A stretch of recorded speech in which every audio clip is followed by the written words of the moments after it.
नमस्ते, प्रणाम, स्वागत करती हूँ अपने यूट्यूब चैनल पर। आप सभी लोग के सामने एक लाचारी गीत सुनाने जा रही हूँ। आप लोग सुनिएगा और कमेंट में बताइएगा गीत कैसा लगा।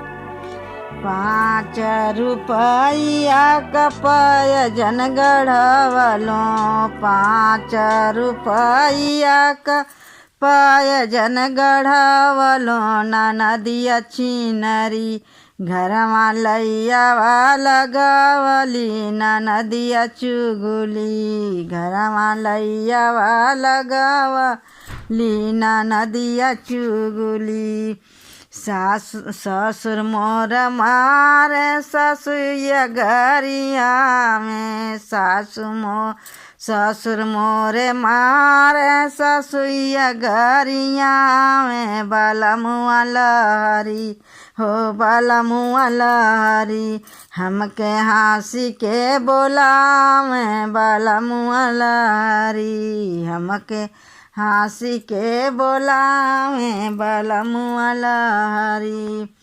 5 रुपया कनाथिया गढ़वली, 5 रुपया कनाथिया गढ़वली, ना नदिया चुगुली घरमा लहरा लगवली, ना नदिया चुगुली घरमा लहरा लगवली, ना नदिया चुगुली।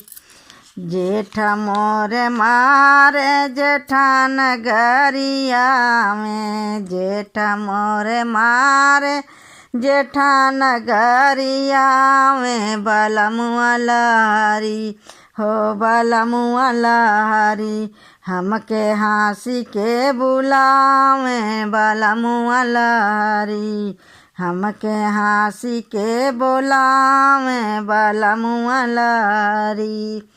5 रुपया कपाय जन गढ़वलो, 5 रुपया कपाय जन गढ़वलो, ना नदिया चुगुली हे ना नदिया चुगुली घरमा झगड़ा लगावे हो, ना नदिया चुगुली घरमा झगड़ा लगावे हो, ना नदिया चुगुली। देवर मोरे मारे देवरान गरिया में, देवर मोरे मारे देवरान गरिया में, बाला मुआ लहरी हो बाला मुआ लहरी, हमके हंसी के बोलावे बाला मुआ लहरी, हमके हंसी के बोलावे बाला मुआ लहरी।